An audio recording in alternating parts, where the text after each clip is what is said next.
우리 하나님 말씀 마태복음 6장 9절부터 13절입니다. 마태복음 6장 9절부터 13절입니다.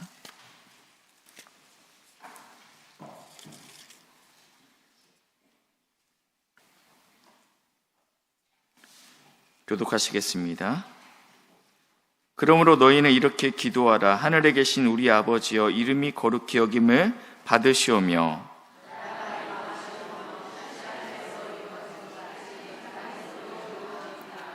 오늘 우리에게 일용할 양식을 주시옵고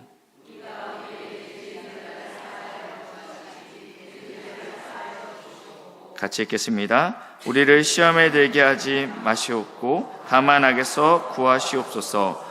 나라와 권세와 영광이 아버지께 영원히 있사옵나이다. 아멘. 주기도문 이제 8번째 시간입니다. 오늘은 6번째 청원을 다룰 차례입니다. 저는 일상에서 종종 이 청원을 드리고 있습니다. 저는 이번 주에도 이 청원을 드렸습니다. 점심을 먹고 윤창로 목사님께서 맛있는 빵을 사오셨습니다.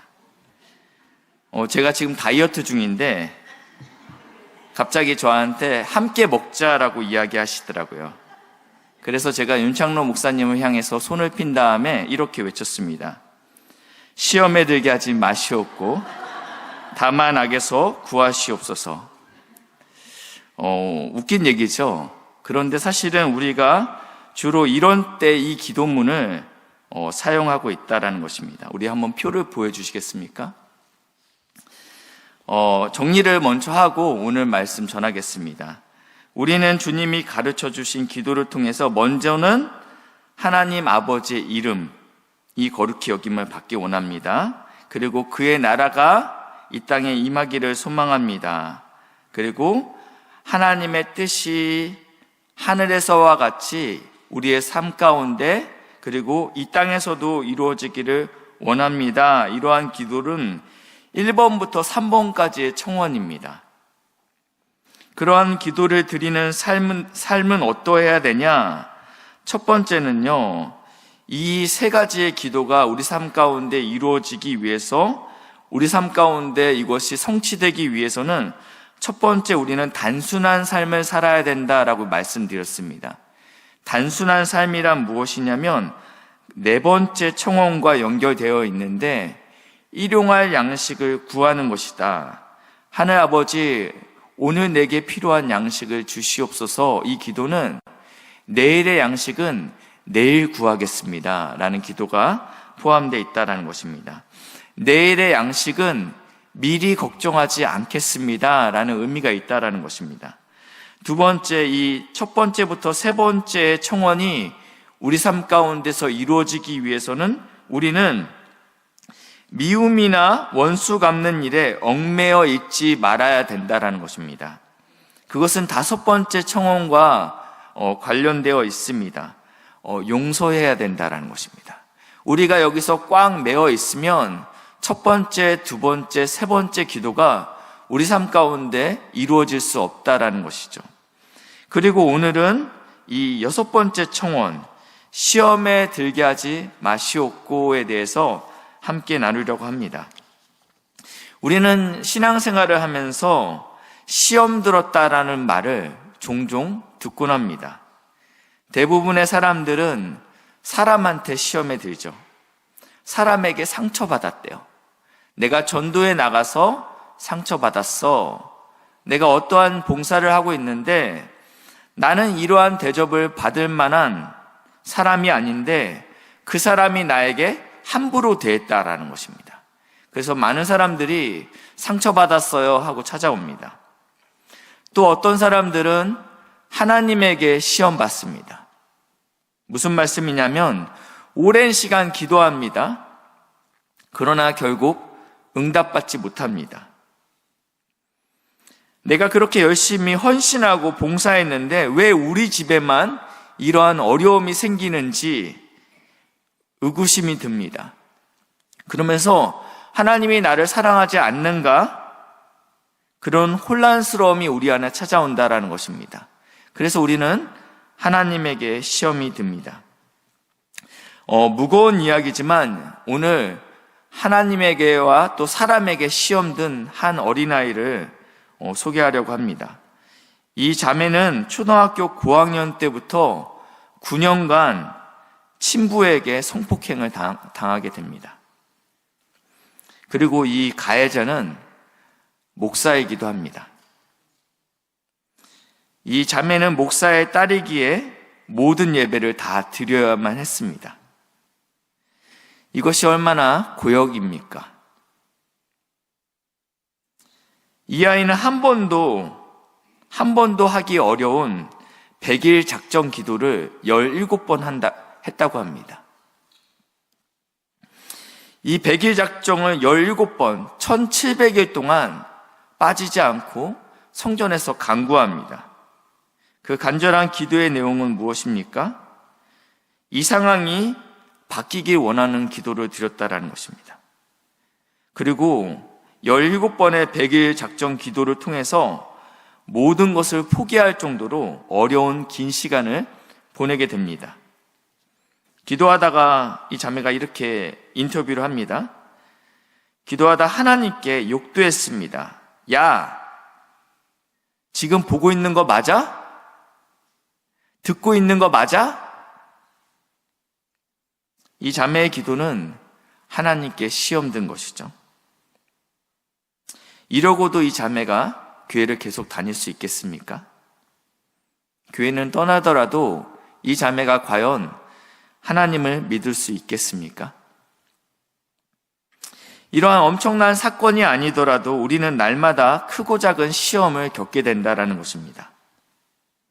이 주기도문에서 말하는 이 마지막 강구에서 나오는 시험이라는 단어는 두 가지 용례로 쓰여지게 됩니다. 첫 번째는 평가로 쓰여집니다. 평가로. 그리고 두 번째는 유혹이라는 단어로 쓰여집니다. 같은 시험이라는 단어를 어떤 문맥 안에서는 평가, 테스트하다로 쓰여진다는 것입니다. 먼저 이 평가에 대해서 한번 잠시 보도록 하겠습니다. 오늘 학교에서 시험을 보죠.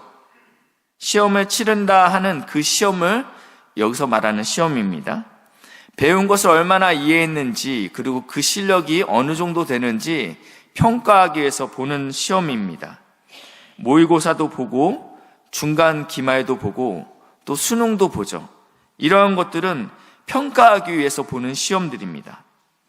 근데 이 시험은 공부를 못하는 사람이나 잘하는 사람이나 누구나 봐야 되는 시험입니다. 하나님도 그런 의미로 우리에게 시험을 허락하실 때가 있다라는 것입니다. 창세기 22장 1절 말씀인데요. 그 일 후에 하나님이 아브라함을 시험하시려고 그리고 아브라함을 부르십니다. 그 시험의 내용이 무엇입니까?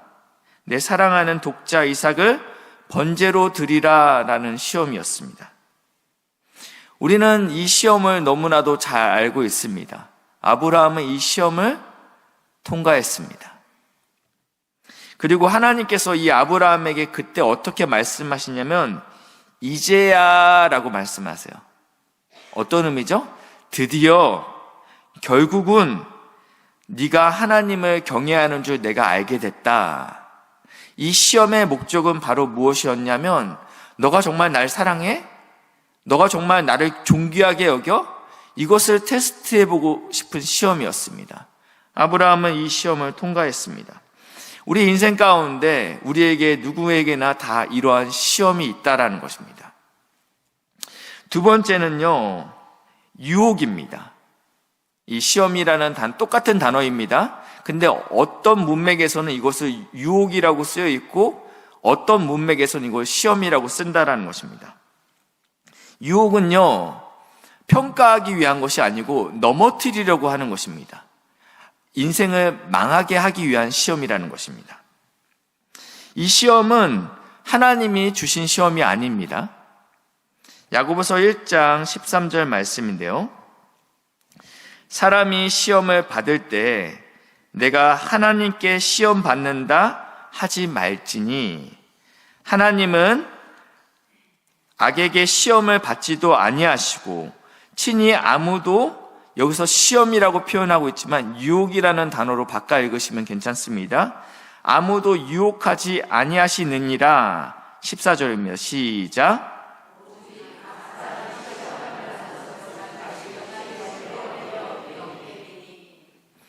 여기서의 이 문맥 안에서 시험이라는 단어는 유혹으로 바꾸셔도 된다라는 것입니다. 누가 유혹하고 있습니까? 자기 욕심이에요. 내 욕심.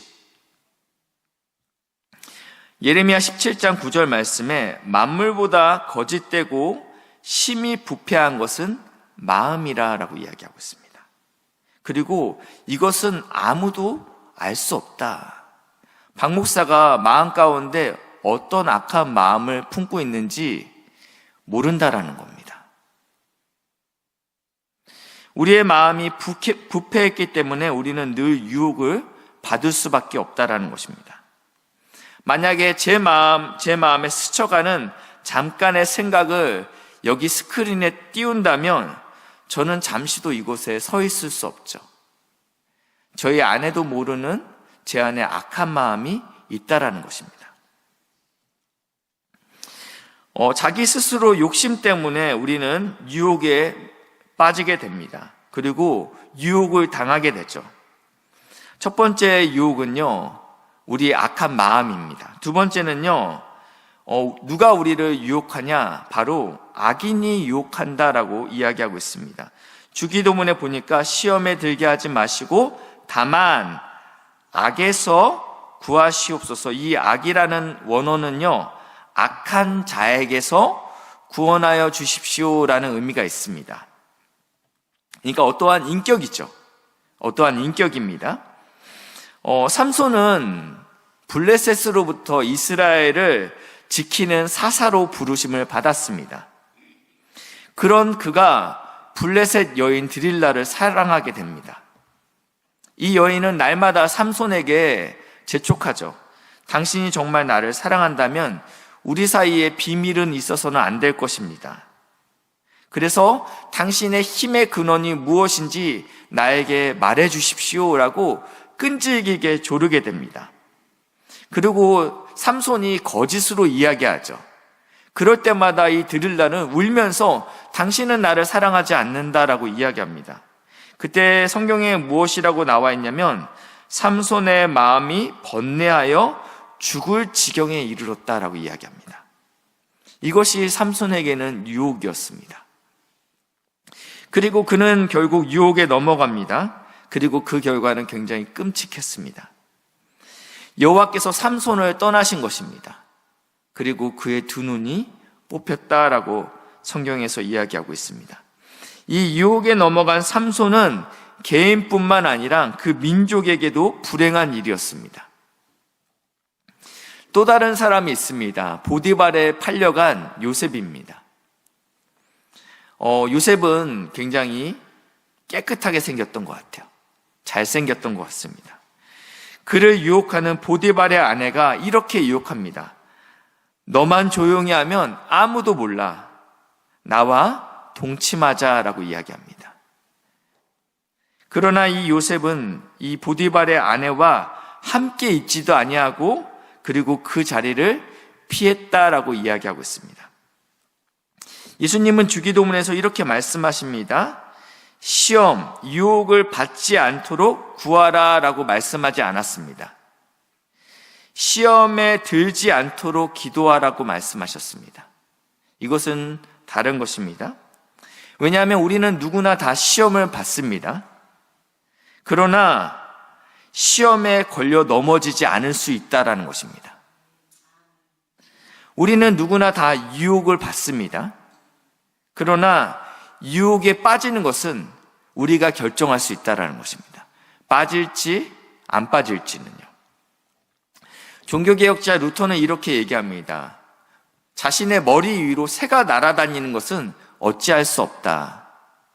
그러나 이 새가 내 머리에 둥지를 트는 것은 내가 못하게 할 수 있다라고 이야기합니다.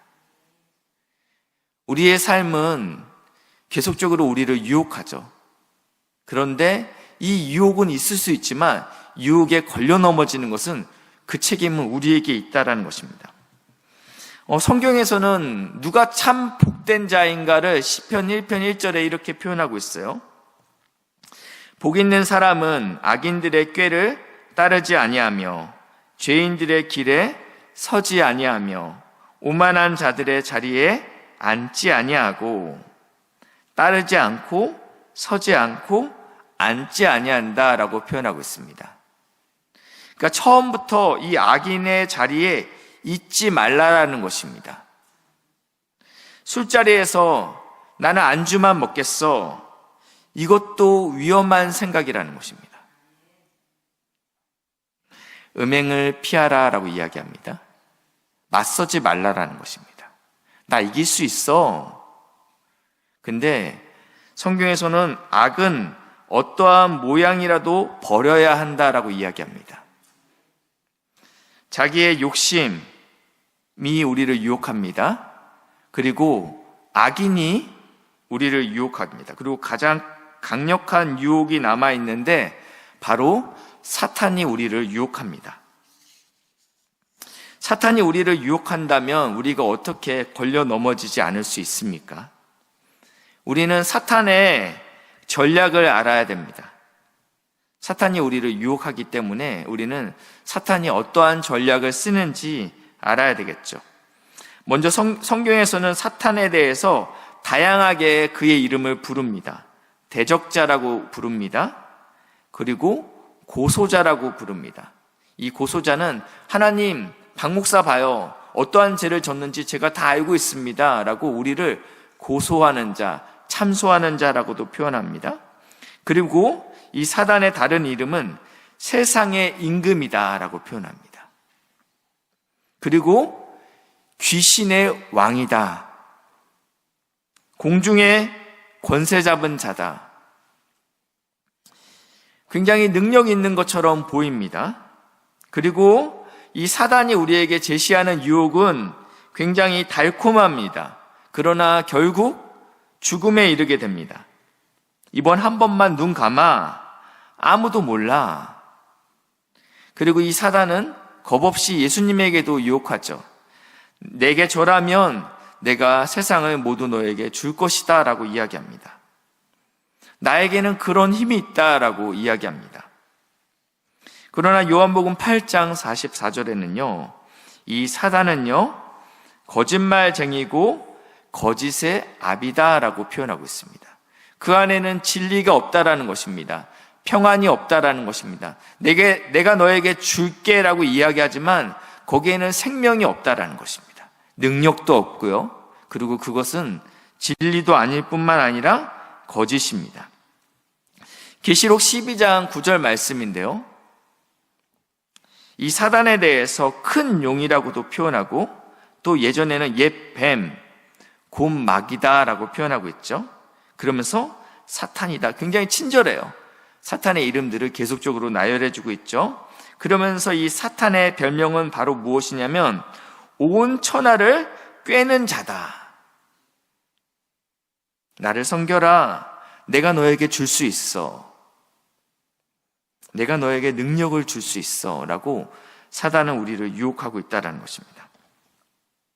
이 사단은요, 우리에게 어떻게 접근하냐면요, 베드로전서 5장 8절 말씀인데요. 근신하라 깨어라 너희 대적 마귀가 어떻게 접근하냐 우는 사자같이 두루다니며 삼킬 자를 찾는다라고 말씀하고 있습니다. 우리를 삼키기 위하여, 우리를 넘어뜨리기 위하여 사단은 부지런히 꼼꼼히 돌아다니고 있다는 거예요. 두루다니고 있잖아요. 놓치지 않겠다라는 것입니다. 끝까지 끈질기게 우리를 붙잡고 늘어지겠다라고 말씀하고 있습니다. 그렇기 때문에 우리는 우리를 시험에 들게 하지 마시옵고 다만 악에서 구하시옵소서. 이 마지막 간구를 우리도 끝까지 끈질기게 그리고 마지막까지 하나님께 구해야 된다는 것입니다. 왜냐하면 사단이 우리를 그렇게 넘어뜨리려고 이를 악물고 쫓아오기 때문에 우리도 지금 이 주기도문의 마지막 이 간구를 끝까지 구해야 된다는 것입니다.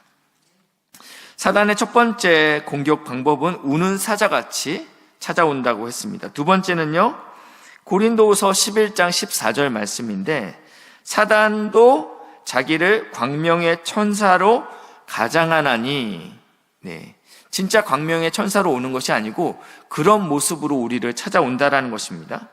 만약에 사단이 사단답게 험상궂게 우리를 찾아온다면 알아차리기 쉽죠. 근데 광명의 천사로 오면 이게 사단인지 천사인지 구분이 쉽지 않다라는 거예요. 요즘 이단들도 굉장히 아주 친절하고 멋있고 상냥한 모습으로 우리에게 접근하죠. 어릴 때 동화책에 그런 이야기가 있습니다. 햇님과 바람이 어떠한 나그네의 옷을 누가 먼저 벗기는 것으로 내기를 합니다. 그때 먼저 바람이 내가 해보겠다 해서 바람을 아주 세게 붑니다. 그러니까 어떻게 돼요? 옷을 더 여미죠. 벗겨지지 않으려고 벗겨질 것 같지만 절대 벗겨지지 않아요. 그래서 결국 바람이 포기합니다. 이것이 사단의 전략입니다. 우리를 공포에 몰아넣죠. 두려움에 몰아넣고 불안함에 몰아넣습니다.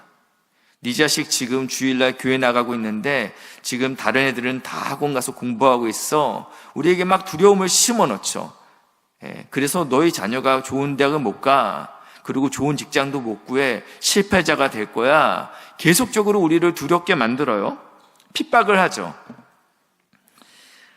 이것이 사단의 전략이에요. 첫 번째. 두 번째, 이제 햇님이 나타납니다. 나와봐. 이번엔 내가 해볼게. 햇님은 어떻게 하죠? 굉장히 따뜻하게 만들어요. 그래서 여미고 있던 옷을 하나씩 벗게 됩니다.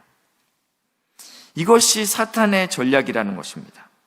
우리에게 더 이상 오늘의 양식 때문에 더 이상 하나님을 찾지 않게 만든다라는 거예요. 예전에 저희가 간절했잖아요. 오늘 당장 먹을 양식이 없기 때문에 우리가 기도원에서 철야에서 하나님 저 좀 살려달라고 간구했습니다. 그러나 이제는 더 이상 우리는 오늘의 양식을 구하지 않아도 될 정도로 풍성해졌습니다. 안락함이죠. 평안함, 안정감, 현실 안주, 이런 것들이 사단이 우리를 공격하는 또 다른 전략이라는 것입니다.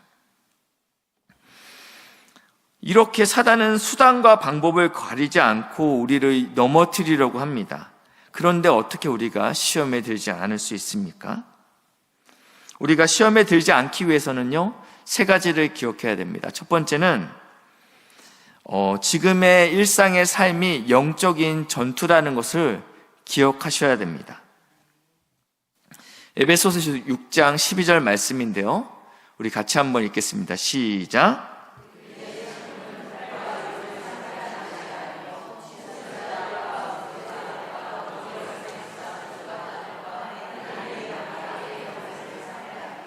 아멘. 여기서 나왔죠? 혈과 육을 상대하는 싸움이 아니다 라고 얘기했어요. 김집사와 싸우는 게 아니고 박장로랑, 우리 장로님 박장로가 없더라고요. 다행히. 했고 박장로랑 싸우는 게 아니고요. 혹시 문권사님도 계실까요? 문권사랑 싸우는 게 아니라고요. 이들은 우리의 적이 아닙니다. 혹은 좌파 혹은 우파가 우리의 적이 아니라고요. 지금 SNS에 제가 아는 목사님은 너무 한쪽으로 가 있고, 그래서 막 욕하고 있고, 또 다른 목사님, 같이 사역했던 목사님들인데 다른 쪽은 이쪽 가서 또 지금 태극기 흔들고 계시고, 이 두 분이 다시는 못 만나겠더라고요. 이 싸움이 어려운 이유는요, 상대가 눈에 보이지 않기 때문에 어렵습니다. 왜냐하면 이들은 어둠의 주관자입니다. 공중의 권세 잡은 자와 싸우기에는 우리는 너무 연약합니다. 그러나 이 싸움은 이미 승리한 싸움이죠. 믿으시기 바랍니다. 예수님께서 십자가의 죽으심으로 이미 승리하였습니다. 그리고 사단의 패배는 이미 결정되었습니다. 승리는 우리의 것이죠. 그러나 이 사단은 마지막까지 한 사람이라도 더 넘어뜨리기 위해서 마지막까지 발악을 하고 있는 것입니다. 이런 전투 중에 우리가 있다라는 사실을 늘 기억해야 됩니다. 우리는 우리의 주적을 헷갈리면 안 됩니다. 옆에 계신 분은 우리의 전우입니다. 강일교회도 대성교회도 우리의 전우입니다. 주적을 분명히 하십시오. 그래야지 우리가 시험에 안 듭니다. 두 번째는요, 어떻게 시험에 들지 않을 수 있는가? 말씀으로 이겨야 됩니다. 예수님은 광야에서 시험을 받으셨습니다. 예수님께서는 어떻게 시험을 이기셨죠? 말씀으로 물리치셨죠. 기록되었으되 사람은 떡으로만 사는 존재가 아니고 하나님의 말씀으로 사는 존재야. 이 신명기의 말씀을 계속적으로 인용했습니다. 에베소서 6장 17절에는 그 영적인 전투에 대한 이야기를 하고 있습니다. 그래서 이 영적 전투에서 하나님의 전신갑주를 입으라고 말씀하고 있습니다. 그런데 구원의 투구, 믿음의 방패, 진리의 허리띠, 이러한 것들은 방어하는 데 목적이 있습니다. 그런데 유일하게 공격용 무기가 있는데 에베소서 6장 17절 말씀인데요. 같이 읽겠습니다. 시작.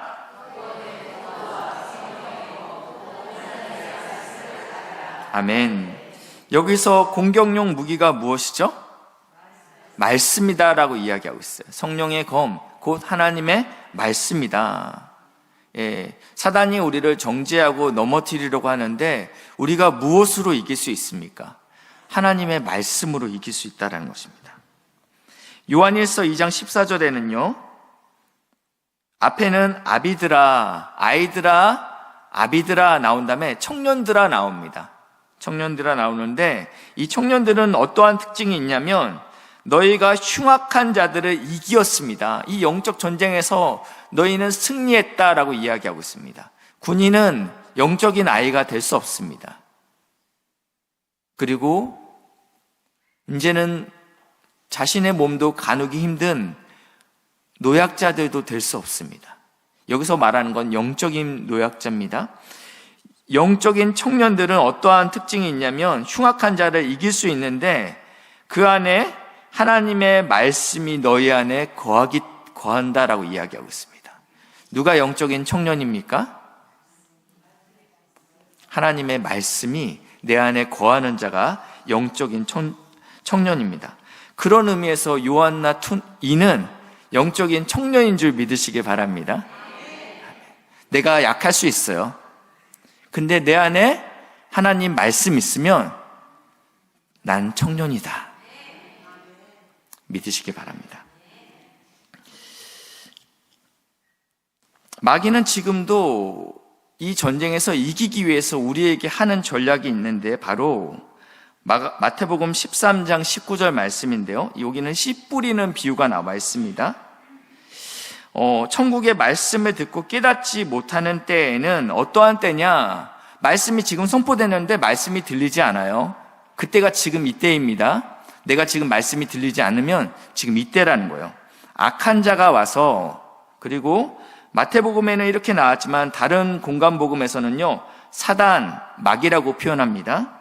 이 마귀가 와서 그 마음에 뿌려진 것을 빼앗는다라고 표현하고 있습니다.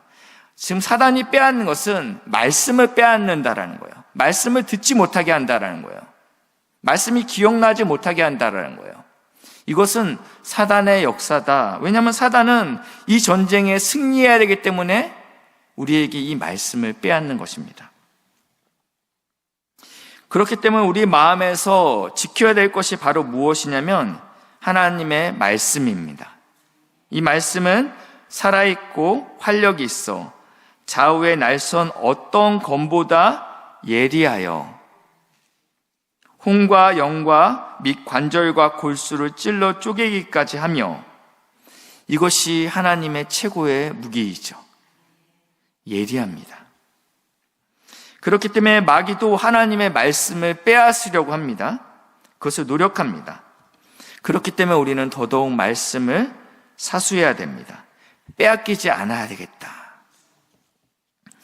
이 묵상이라는 단어는요, 하가라고 합니다. 하가라는 단어가 복 있는 사람은 여호와의 말씀을 주야로 묵상하며, 이게 하가입니다. 하가는 기본적으로 어떠한 의미가 있냐면, 제가 말씀 몇 번 드렸는데 웅얼거리다라는 의미가 있습니다. 그리고 사자가 고기를 물고 이렇게 빼앗기지 않겠다. 저희 옛날에 치아와를 키웠는데 치아와는 성격도 안 좋죠. 주인만 다가가면 으르렁거리는데 가장 으르렁거릴 때는 뭐 먹고 있을 때, 은비야 다가가면 애가 저기서부터 이러고 있어요. 입에 꽉 물고 있어요. 이거 빼앗기지 않겠다라는 거거든요. 네, 근데 이 하가라는 단어는 그런 의미가 있어요. 내가 하나님의 말씀을 빼앗기지 않겠다. 그래서 주야로 중얼거리는 거야. 이 중얼거리님의 가장 적극적인 말은 암송이에요. 하나님의 말씀을 주야로 웅얼거릴 수 있는 유일한 방법은 암송이라는 것입니다. 네, 자꾸 암송하시는 사랑하는 귀한 동역자들 되시길 축복합니다. 악한 자가 이것을 빼앗으려고 합니다. 근데 우리는 빼앗기지 않겠다. 끝까지 이 말씀을 사모하겠다. 그래서 이 말씀이 내 안에 있으면 100배, 60배, 30배의 결실이 되기까지 우리는 말씀을 붙들어야 된다라는 것입니다.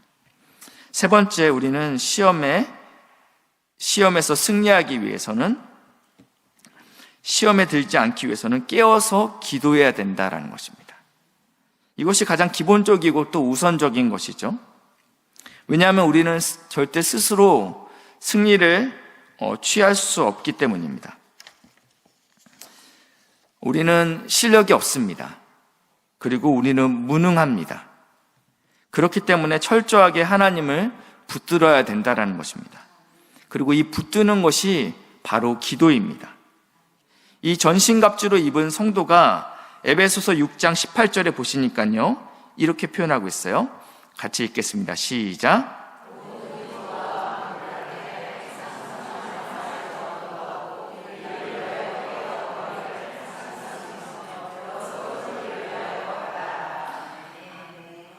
에베소서 6장 앞에는요, 어떻게 전신갑주를 입어야 되는지 이야기하고, 전신갑주를 다 입고 나서 18절에는요, 기도하고 간구하고 성령 안에서 기도하고 깨어 구하고 그리고 성도를 위해서 구하라. 계속적으로 기도하라라고 강조하고 있어요. 다 갖췄는데 이 싸움에 이제 나가서 싸워야 되는데, 이 싸움은 기도의 싸움이라고 이야기하는 것입니다. 누가복음 22장 31절 32절인데요. 시몬아 시몬아, 이건 베드로의 이름이죠. 보라, 사단이 너를 밀 까부르듯 하려고 요구하였으나 그러나 내가 너를 위하여 내 믿음이 떨어지지 않기를 기도하였노니, 예수님께서 기도하셨대요. 너는 돌이킨 후에 내 형제를 굳게 하라. 사단이 예수님에게 찾아와서 요구합니다. 흔들어 보겠다라는 것입니다. 밀 까부르듯 이렇게 하겠다라는 것은, 내가 이렇게 키에다가 이렇게 곡식을 올려놔요. 그러고 나서 이렇게 털어요.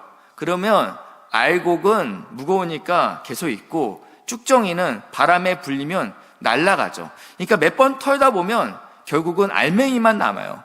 예수님, 베드로가 알곡인지 쭉정인지 모르니까 제가 한번 흔들어 보겠습니다 라고 지금 이야기하는 거예요. 그런데 예수님께서 그 요청을 거절하지 않으십니다.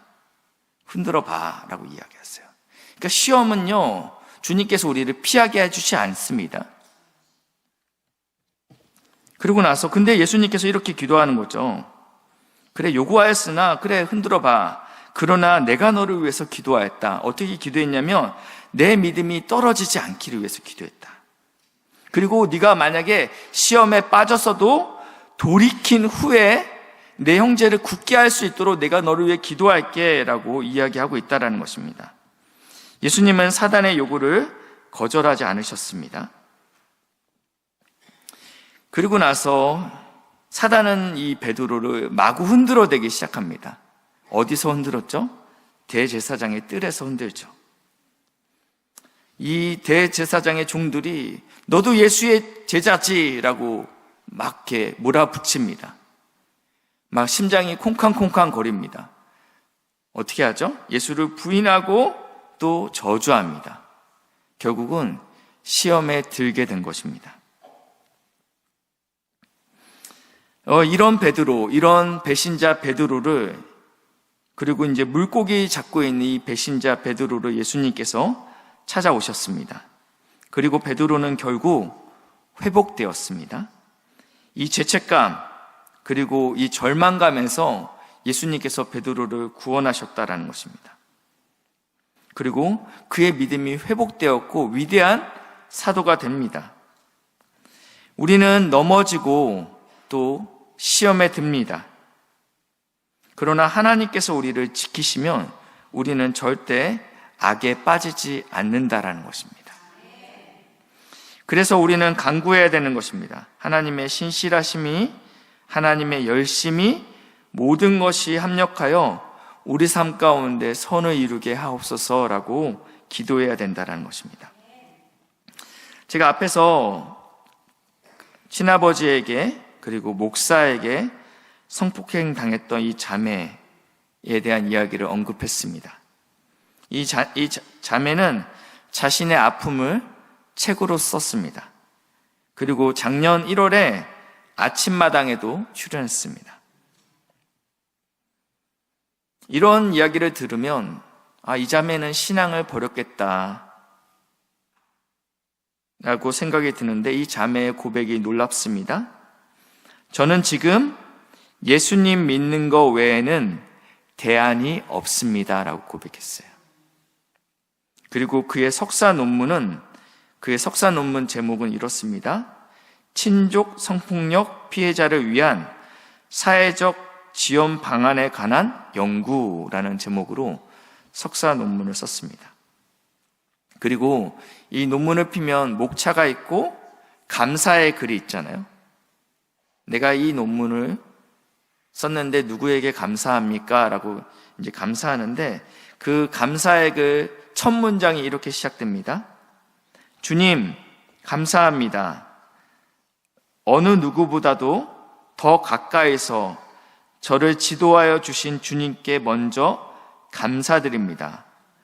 그분이 저와 함께 하셔서 지금의 제가 있을 수 있었습니다. 어떻게 시험에서, 이러한 어려운 시험에서 자신의 아버지, 그리고 또 목사였던 아버지에게 그 수년간의 고통 가운데 있음에도 불구하고 하나님 앞에 감사할 수 있습니까? 이거는 세상에서 이해할 수 없는 것입니다. 사람이 나에게 실망감을 주었습니까? 내 기도가 여전히 응답되지 않기 때문에 하나님에 대해서, 하나님은 나를 사랑하지 않아 라는 마음이 우리 안에 있습니까? 하나님은 우리를 사랑하십니다. 그리고 우리를 향한 하나님의 놀라운 계획과 뜻은 반드시 있습니다. 이 시간에 우리가 오늘도 시험 때문에 또 주저앉아 계신 성도님들, 내 옆에 있는 어떠한, 그렇게 저로 하시죠, 박 목사 때문에 시험 들어있는 성도가 있다면 주님께서 나를 용서하셨듯이 나도 용서하기로 결단하시길 바랍니다. 내가 풀어야지 하늘에서도 풀립니다.